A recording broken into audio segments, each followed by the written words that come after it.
एक बहुत ही गरीब आदमी होता है, उसके 3 बेटियां होती हैं और 2 बेटे होते हैं। इसलिए वो कमाने के लिए विदेश चला जाता है। वहां जाकर मेहनत मजदूरी करता है और मेहनत मजदूरी करने के बाद जो पैसे भेजता था उस पैसे से घर का खर्च चलता है। जो उसकी सबसे बड़े वाली बेटी है, उस बेटी का गांव के ही एक लड़के से अफेयर हो जाता है। और जब ये बात उसके पिता को पता चलती है तो पिता को बहुत ज़्यादा दुख होता है। इससे पहले कि पिता कोई कदम उठाता, वो बेटी उसके साथ भाग जाती है। वो कहाँ रहती है, कहाँ नहीं रहती है, उसका आज तक भी कोई अता पता है ही नहीं। दूसरी बेटी भी कुछ ऐसे ही नक्शे कदम पर चलने लगती है। और जो पता चलता है तो गांव के ही एक लड़के से, जो कि हिंदू समाज से होता है, लड़की मुस्लिम समाज से होती है, उससे उसका अफेयर हो जाता है। इससे पहले कि पिता कोई कदम उठाता, वो वापस लौट कर आता, तब तक वो लड़की भाग चुकी थी। उसके साथ वो लड़की दूर कहीं रह रही है। उसके बारे में तो फिर पता है कि वो कहाँ है कहाँ नहीं है। जब तीसरी बेटी थोड़ी बड़ी होने वाली थी तो उसकी माँ ने अपने पति से साफ साफ बोल दिया कि तुम्हें यहीं आकर चाहे कम पैसे कमाओ लेकिन यहीं वापस आ जाओ। और बेटे की तबीयत बहुत ज़्यादा ख़राब है। बेटा छोटा ही होता है। जब बेटे को डॉक्टर के पास लेके पहुंचते हैं तो पता चलता है कि बेटे को कैंसर जैसी गंभीर बीमारी है। अब इसके बाद इस घर में दुखों का पहाड़ टूट जाता है। समझ नहीं आता कि आखिरकार करें तो क्या करें। एक रात में उसने अपनी छोटी वाली बेटी, जिसकी उम्र लगभग 15 साल के आसपास होगी, वो एक लड़के से बातचीत कर रही थी। और जैसे ही पिता की नज़र पड़ती है, पिता ने उसका मोबाइल छीना और ये पता करने की कोशिश की तो गांव के ही एक और हिंदू लड़के से उसकी तीसरी बेटी का भी अफेयर हो जाता है। इसके बाद जो होता है, इस बात की किसी ने कल्पना नहीं की थी। और इस घटना का जब खुलासा होता है तो लोगों को बड़ा आश्चर्य हो रहा था। अगर वहां पर एक सीसीटीवी कैमरा नहीं लगा हुआ होता तो शायद इस घटनाक्रम का कभी खुलासा नहीं होता, क्योंकि उस सीसीटीवी कैमरे ने जो पुलिस की मदद की है वो अपने आप में वाकई कमाल हो जाता है। आदाब, नमस्कार, सत श्री अकाल। मैं उस्मान सैफी। उत्तर प्रदेश की राजधानी लखनऊ की ये बात है। गोमती नगर रेलवे स्टेशन पर 17 मई 2026 की सुबह लगभग 6:30 बजे के आसपास एक सफाई कर्मी होता है, जो कि छपरा गोमती नगर एक्सप्रेस रेलगाड़ी जो होती है, गाड़ी नंबर 15,114 है, उसकी सफाई करने के लिए वो गया हुआ था। S1 बोगी के अंदर जब वो साफ सफाई कर रहा था, उसकी नज़र पड़ जाती है एक लोहे के बक्से पर। बड़ा सा लोहे का बक्सा होता है और उस बक्से को देखने के बाद उसने उसको हिलाने डुलाने की कोशिश की। साथ ही उसने उसमें अजीब तरह की स्मेल आ रही थी। वो वहाँ से दौड़ता हुआ सीधा GRP पुलिस स्टेशन पहुँच जाता है। और पुलिस स्टेशन में जाने के बाद कहता है कि साहब, ये 15,114 है, छपरा गोमती नगर एक्सप्रेस जो रेलगाड़ी है उसके S1 बोगी में एक बक्सा रखा हुआ है और वो बक्सा कुछ संदिग्ध प्रतीत होता है, आपको चलना चाहिए। जैसे ही सूचना मिलती है, ACP रोहित मिश्रा अपनी टीम के साथ मौके पर पहुंच जाते हैं। और मौके पर जाने के बाद उस बक्से को उस बोगी से बाहर निकलवाया जाता है और निकलवाने के बाद उसका ताला तोड़वाया जाता है। और जैसे ही ताला टूटता है, टूटने के बाद जो बक्सा खुलता है तो उसके अंदर पॉलीथीन से लिपटा हुआ, साथ ही जो कपड़े थे उनसे लिपटा हुआ, शरीर के अलग अलग 5 टुकड़े रखे हुए थे, जिसमें 2 हाथ होते हैं, 2 पैर होते हैं और धड़ होता है। सर नहीं था। 5 हिस्से मौके पर मौजूद थे लेकिन सर नहीं था। ये लाश किसकी है, कौन है, क्या है, बहुत सारे सवाल थे। और इन सवालों का जवाब पुलिस जानना चाहती थी कि यहाँ बक्सा कैसे आया और लाश किसकी है, साथ ही हत्यारा कौन है और हत्या करने के पीछे का मकसद क्या है। पुलिस ने अब अपनी जांच पड़ताल करना शुरू कर दिया। इसके लिए 3 टीमें बनाई जाती हैं और 3 टीमों को जिम्मेदारी दी जाती है कि इस घटनाक्रम में जितनी जल्दी हो सके इस घटनाक्रम का खुलासा कर दीजिए। दरअसल लगभग 550 किलोमीटर का सफर तय करके बिहार के छपरा से ये गाड़ी गोमती नगर रेलवे स्टेशन पर लखनऊ में पहुंचती है। और इसमें रास्ते में लगभग 20 स्टेशन पड़ते हैं। और 20 स्टेशनों पर जो टारगेट बनाया हुआ था वो लगभग 800 CCTV कैमरे का टारगेट था कि हर जगह हर स्टेशन पर CCTV कैमरे खंगालने हैं। उसके अलावा जो आसपास के इलाके में लगे हुए CCTV कैमरे होंगे उनको भी खंगालना है। अब इसके बाद S1 बोगी जो होती है वो दरअसल आरक्षित वाली सीट होती है कि रिजर्वेशन वाला होता है, स्लीपर डिब्बा था। और उसमें जितने भी लोगों ने रजिस्ट्रेशन कराया हुआ था, स्लीपर में टिकट लिया हुआ था, उन सभी लोगों को फ़ोन किया जाता है। उनसे पूछा जाता है कि तुमने कोई भी ऐसी सस्पिशियस, ऐसी कोई संदिग्ध बात देखी हो इस घटनाक्रम के पीछे, यहाँ पर एक बक्सा मिला है, उसके बारे में जो कोई जानकारी है आप हमें बताइए। जितने भी यात्रियों से पूछा जाता है, अधिकांशतः 99% यात्री ये बोल देते हैं कि जिस वक्त भी ये बक्सा आया होगा उस वक्त हम लोग सोए हुए थे, हमें कुछ भी नहीं पता ये घटना कब की है कब की नहीं है। ज़्यादातर लोग मना कर देते हैं। इसके बाद पुलिस ने और भी कोशिश करना शुरू कर दिया। ये जो 800 CCTV कैमरों का दावा किया जा रहा था उनको भी देखना शुरू कर दिया। और इस बीच में अचानक ही पुलिस की जो नज़र है वो S1 बोगी से अगला वाला जो बोगी थी वो फर्स्ट AC का था, यानी कि उसमें सीसीटीवी कैमरे लगे हुए थे। अब पुलिस ने जब उन सीसीटीवी कैमरे को देखना शुरू किया है तो एक महिला होती है जो कि बुजुर्ग है, 2 पुरुष होते हैं वो भी बुजुर्ग होते हैं, तीनों बुजुर्ग थे, वो यहां से निकल रहे थे। तो पुलिस के लिए यही एक क्राइम सस्पेक्ट है कि आखिरकार ये एसी के बोगी में क्या कर रहे हैं। अब उनके बारे में देखा जाता है तो ये पता चलता है कि उत्तर प्रदेश का जिला कुशीनगर होता है और कुशीनगर में ही एक तमकहू एक रेलवे स्टेशन होता है। तो तमकहू रेलवे स्टेशन पर वो उतरते हैं। अब उनके फोटो सीसीटीवी कैमरे के माध्यम से बनाए जाते हैं। बनाने के बाद उनके स्टेशन से बाहर निकलते हैं और लोगों से पूछा जाता है कि क्या तुम इन तीनों व्यक्तियों में से किसी को पहचानते हो, जानते हो। तभी आसपास के दुकानदारों ने कहा कि हम तो इस व्यक्ति को बहुत अच्छे से जानते हैं, अच्छे से पहचानते हैं, ये तो बिग्गन अंसारी है। बिग्गन अंसारी की क्योंकि उसके चेहरा, उसकी जो चेहरे पे दाढ़ी है, उसकी जो पहनावा है वो एकदम अलग है और सबसे बड़ी बात यह है कि वो ई रिक्शा चलाता है, इसलिए लोग उसे जानते हैं, पहचानते हैं। उसकी कदगाठी, उसको पहचानना बहुत आसान था।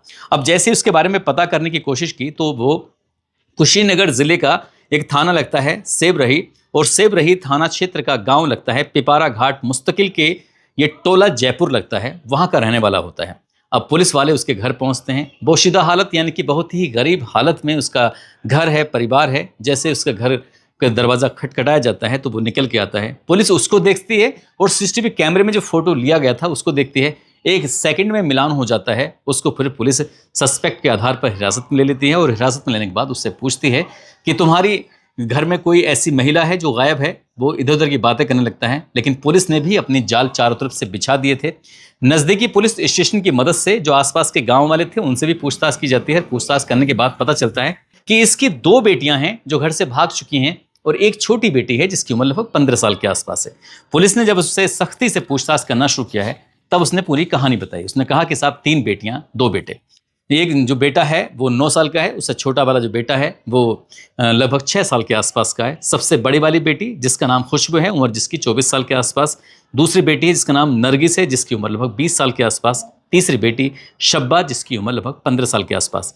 सबसे बड़ी वाली बेटी का गाँव के ही एक लड़के से अफेयर हो जाता है। उस वक्त वो विदेश में गया हुआ था मजदूरी करने के लिए, खाने कमाने के लिए। उसी वक्त में उसकी बेटी को मौका मिल जाता है और मौका मिलते ही वो घर से फरार हो जाती है, भाग जाती है। वो बेटी कहाँ है इस बारे में ना वो बता पाया और ना ही पुलिस इसके बारे में अभी पता कर पाई है। दूसरी जो बेटी होती है नरगिस जिसका नाम है, जिसकी उम्र 20 साल के आसपास है।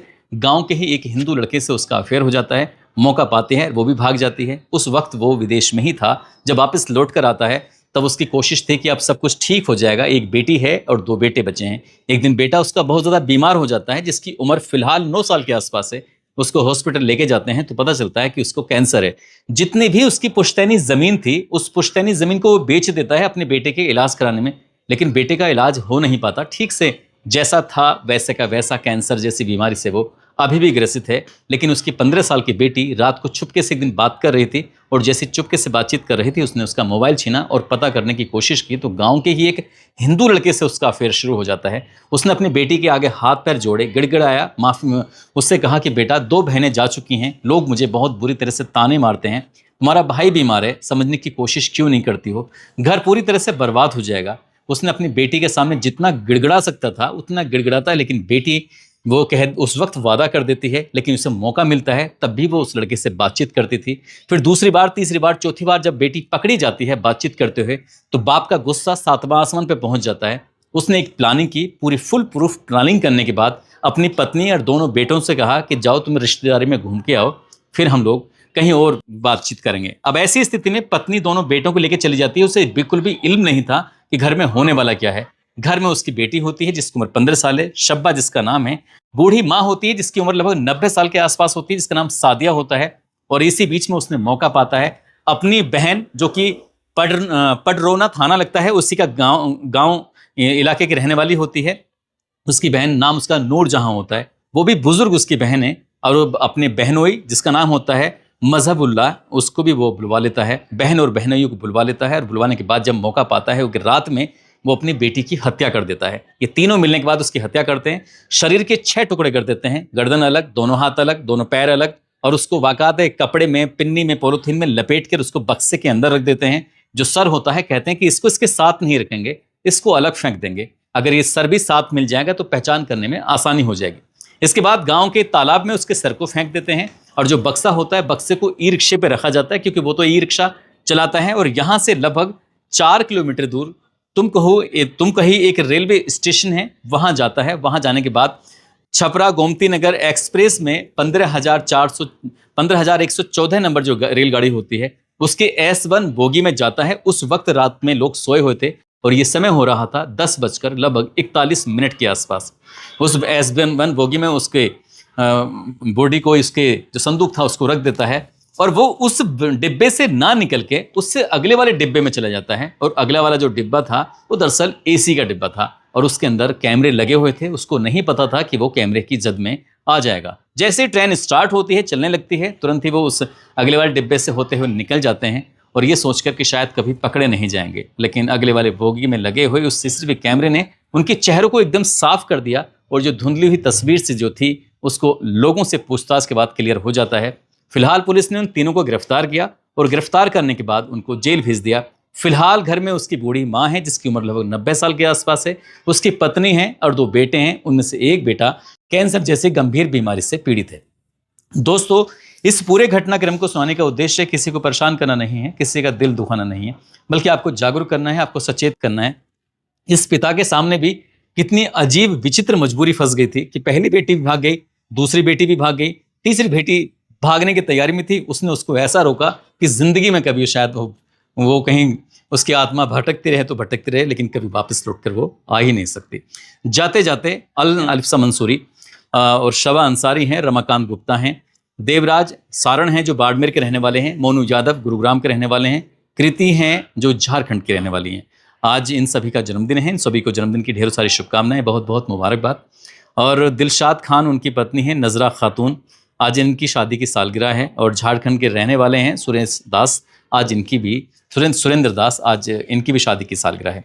कुछ लोगों ने नाम लेने की अपील की है, जिसमें राज नारायण मौर्य हैं, वर्षा पासवान, भगत सिंह, कुलवंत सिंह, कमलेश चौधरी, संजय कुशवाहा, ललित कुमार, जीनत शेख, इरफान रशीद, लखविंदर यादव, मिथिलेश कुमार, वीर यादव, दुर्गेश कुमार विंद, बिलाल उमर अंसारी, मुदित शर्मा, संत लाल चौधरी, मीना ठाकुर, आकाश कुमार।